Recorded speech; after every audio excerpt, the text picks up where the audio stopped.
Oi, gente. A guerra comercial começou há pouco tempo e já acabou.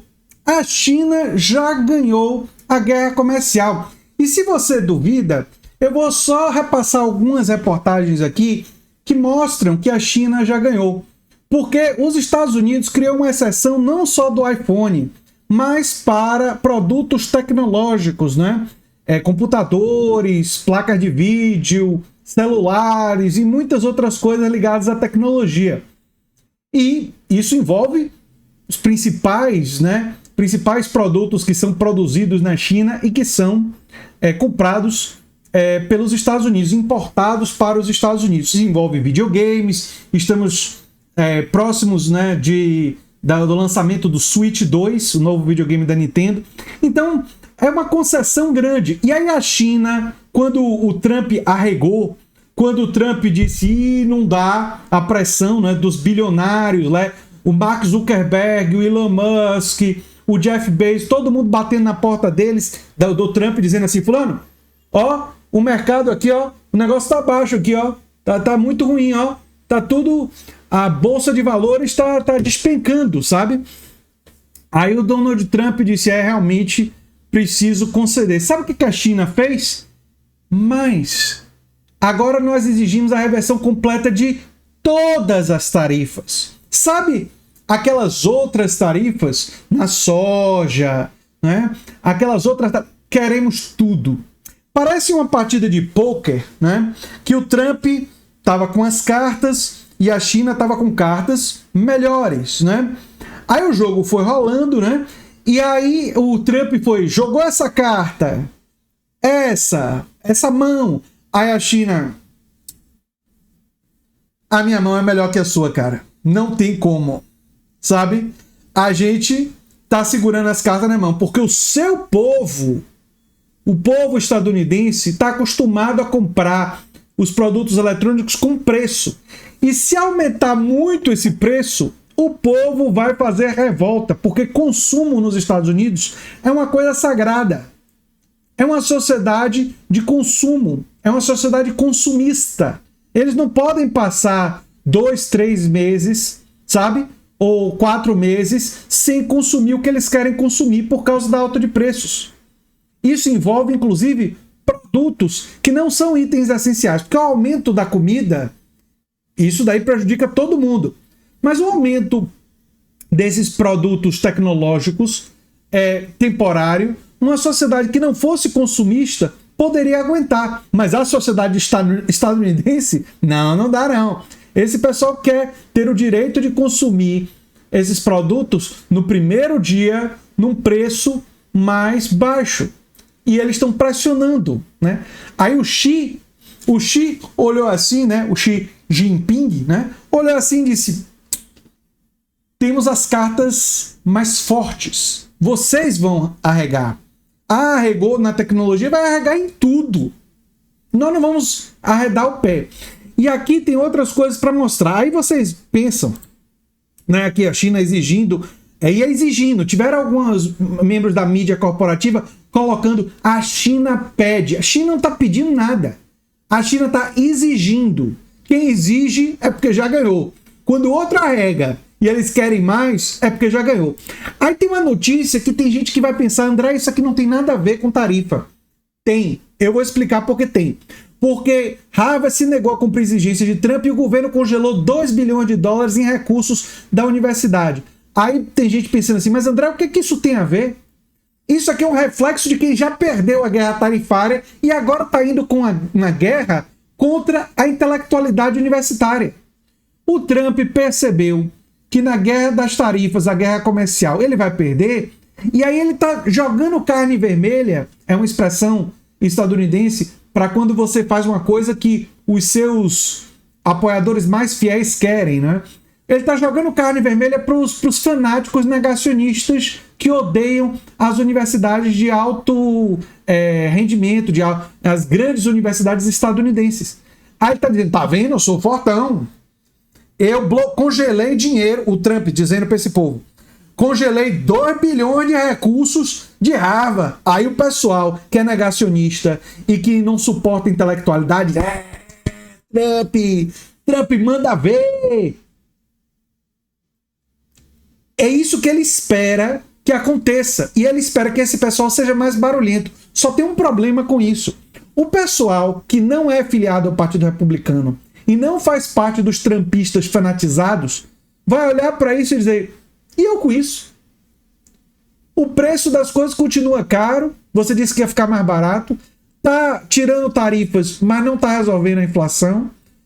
E, para piorar, os serviços públicos, depois que o Doge, lá do Elon Musk, demitiu um monte de gente, tão horríveis, tão muito ruins. O que é que você tem feito por mim ultimamente, Trump? Nada. Então, não vai adiantar muito. Mas isso daqui é isso aqui. Ele está atacando a intelectualidade porque ele não tem como brigar com o cachorro grande da China. Então ele escolheu um cachorrinho menor, que é a Universidade de Harvard e as universidades. Né? Lembra o Bolsonaro?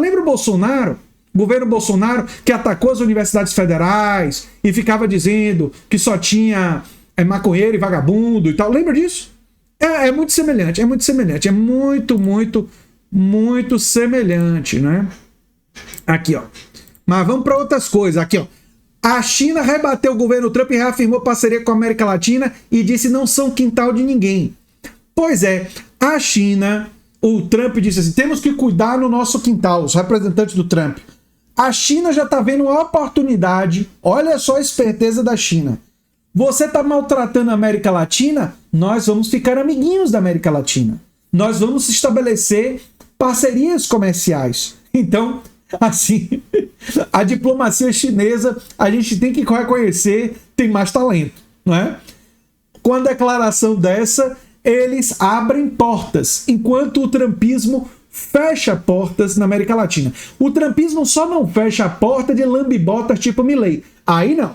Lambibotas tipo Milei não tem nem mais porta, não é? O Trump entra na casa do Milei, faz e acontece, né? Se aproveita da Argentina e o Milei diz, por favor, meu senhor, o que é que você quer mais aqui? Quer que a seleção argentina fique jogando nos Estados Unidos e bote uma bandeirinha dos Estados Unidos na seleção argentina? A gente faz. Tem mais alguma coisa que o senhor quer? Entendeu? Por favor, a gente vai trazer aqui pro senhor. Essa é a postura do Milei.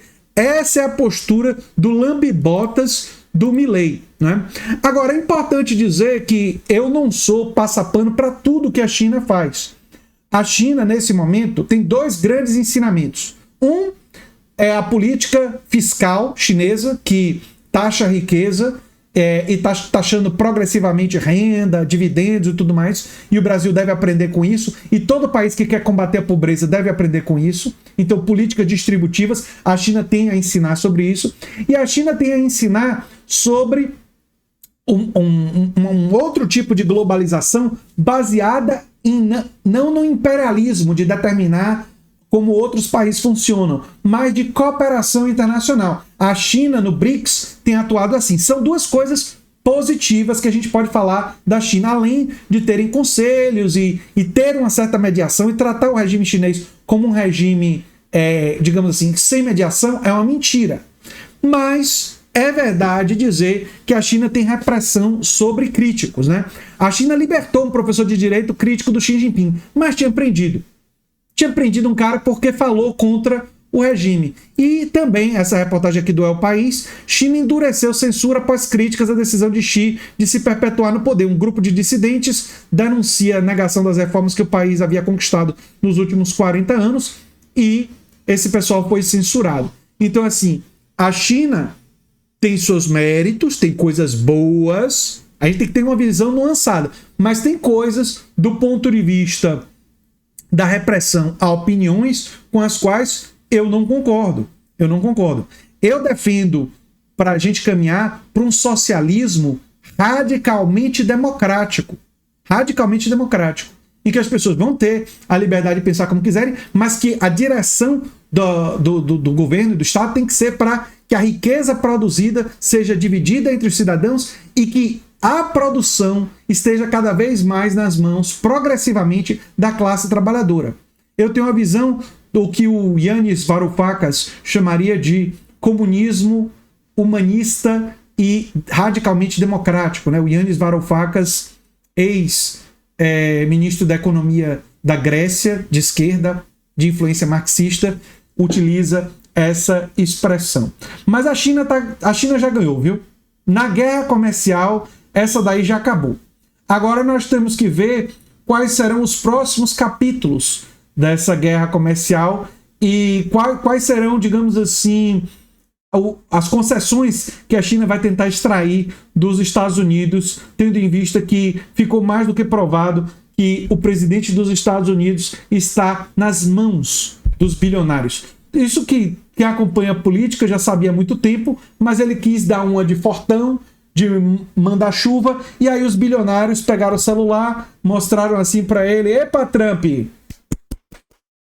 as minhas ações estão despencando e eu não posso vender. Eu não posso vender. Sabe por que eu não posso vender? Porque essas ações são que me dão o controle acionário de poder sobre a empresa.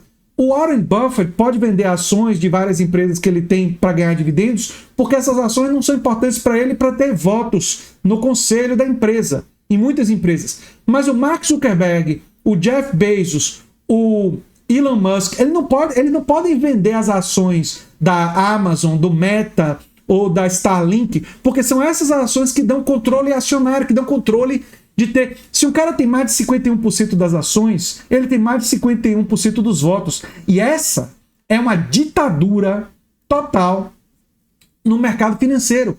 Porque o voto não é para cada uma pessoa um voto, é para cada uma ação um voto. E quem tem a maioria das ações manda como imperador. Os negócios são dirigidos de forma imperial, de forma muito mais autoritária, até mesmo que o governo chinês. E olha que o governo chinês não é dos mais democráticos, não. Mas uma democracia plena também não é a democracia estadunidense completamente colonizada e capturada pelo grande capital. Democracia plena é aquela pela qual nós temos que lutar para construir no futuro. Uma democracia econômica, uma democracia nos espaços de trabalho, uma democracia que, verdade seja dita, ainda não temos. Ainda não temos no mundo. Mas nós não podemos desistir de lutar por ela. Não é? E é claro que qualquer forma democrática é preferível a qualquer ditadura e a qualquer, especialmente a ditadura militar que a extrema-direita queria impor para nós nesse país.